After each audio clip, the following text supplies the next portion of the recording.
Well, good morning. Trucker Todd here, and time for another video. Well, there's no doubt about it, the holiday season is upon us. And later in the week, we'll do a Merry Christmas video. But today's topic is going to be about quitting where you're at. Now, it's no secret, happens every year after Christmas for the start of the year, many drivers switch companies. And even in the last couple of weeks, I've had several guys ask me, "Hey, Trucker Todd, I'm thinking about quitting where I'm at and coming to Dart. What's the best way to do this?" Or I'm thinking about quitting where I'm at and going to another trucking company ABC or XYZ, whatever the company, it doesn't matter. But a lot of you traditionally wait till right after Christmas and start the new year with a new company.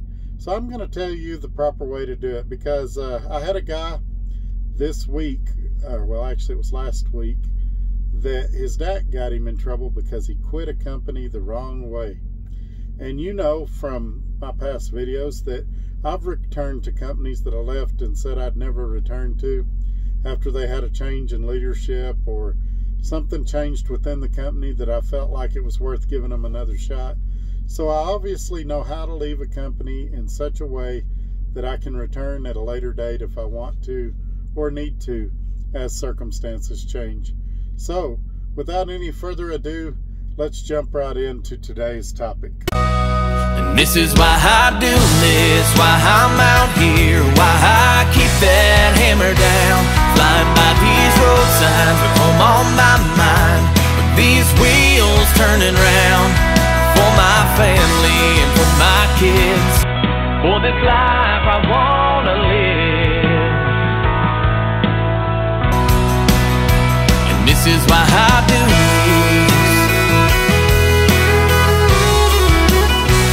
this. Okay, we're back, and like always, I want to encourage everybody. There's been some changes I want to tell you about too. Make sure that you give me a thumbs up. Share this video on your social media platforms. Speaking of social media platforms, I'm now going to have my Instagram in the description below. Now you'll have to be patient with me. I don't know much about Instagram. I'm not posting a whole lot there yet, but hopefully in the future as I learn more about it, I'll post more there. Also, if you would like to apply for Dart Transit, you've seen my videos, you know how happy I am here. There's a link down there where you can apply for Dart Transit. Also, if you're old school, you've got questions, you want to ask somebody on the phone, there's a phone number there, 800 number. Actually, I think it's an 866 number. Either way, a toll-free number. Call them. They'll answer your questions and get you on your way to a great career. Also, my email is down there. Should you have questions for me, you're free to leave a comment below. You're also free to email me, and we'll try to answer your questions and get you figured out. And so let's jump right into it. So as I said in the intro, I had a guy that had some stuff on his deck, kept him from coming to work, and let's talk about that. How do you quit a company? And anytime I broach this subject, I'm reminded of the guys that their company owes them money, they're having trouble getting paid what they're owed, and they say, well, I'm going to take this truck home and park it at my house and put a lien on it, and they can't have the truck until they pay me what they owe me. This is a horrible idea. All they're going to do is send the police to your house. The reason is they didn't sign a contract with you, such as a loan or something like that. You have no right to put a lien on their property. What you need to do, I don't know what it is in your state in Texas, it's called the Texas Employment Commission.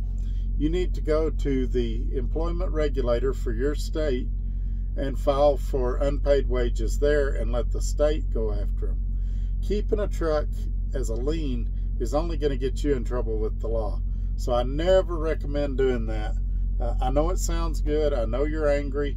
I had a company in Denver, which is ironically basically where I'm at now. I'm in Aurora, Colorado. that did me that way. It cost me $1,800. And so I feel your frustration. I know what you're saying, but you can't go putting liens on property because they never made a loan with you. Now, if they owe you unpaid wages, as I said, you go through the state to collect those.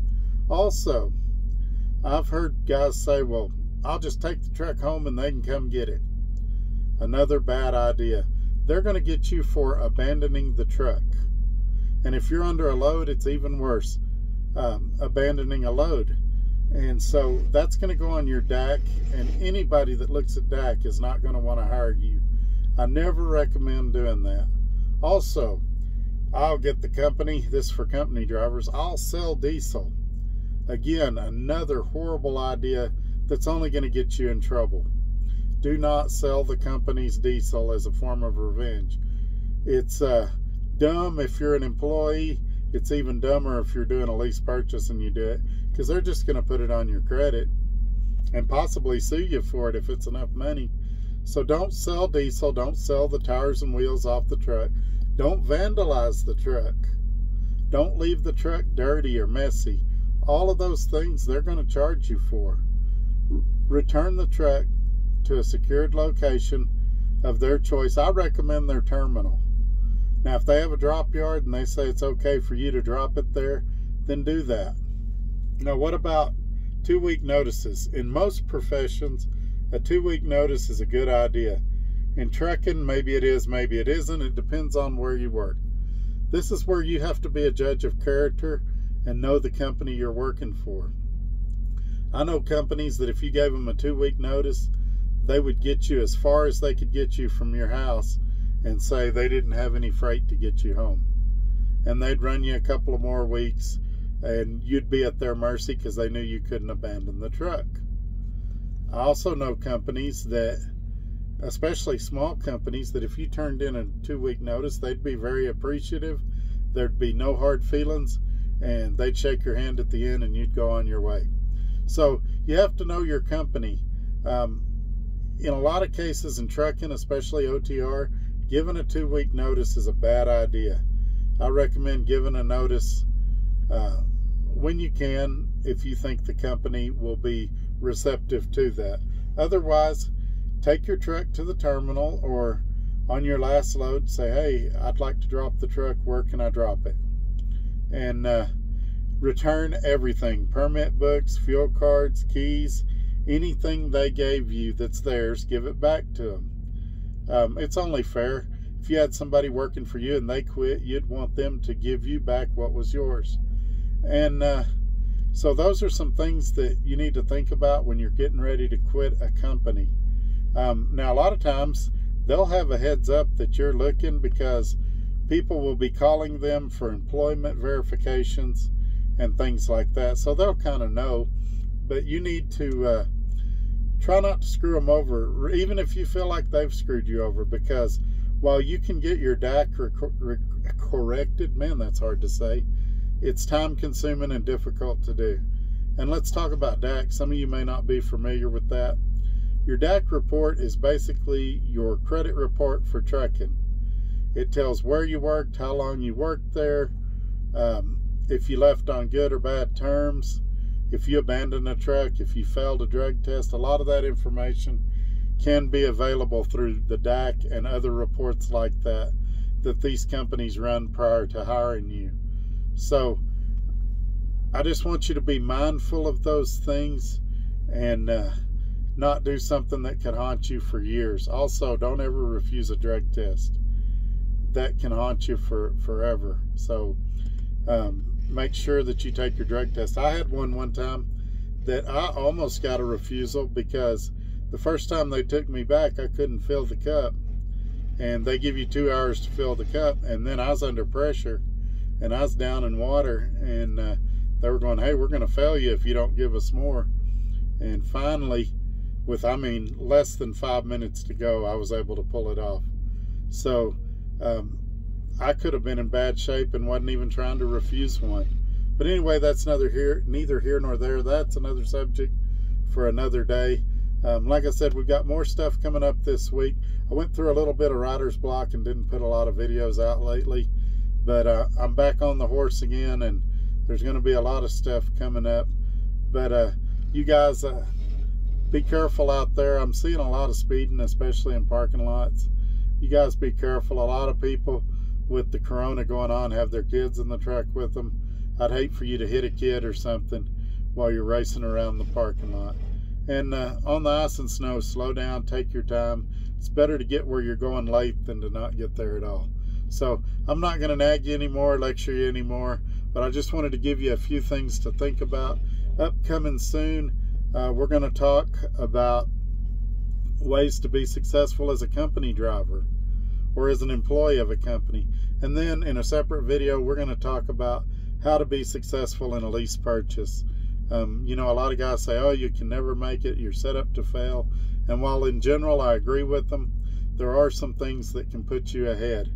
You notice I was very successful at the previous company. I'm doing very well at DART. So why is it that I succeed when others fail? We'll look at those things and talk about them. And then my fleet manager, I think's her title, sent me some pictures of a truck that was all decorated up, and I want to show you those pictures and just talk to you guys briefly, probably 4 or 5 minutes on the Merry Christmas video. So until next time, we'll catch you later. Y'all have a great day. Bye-bye.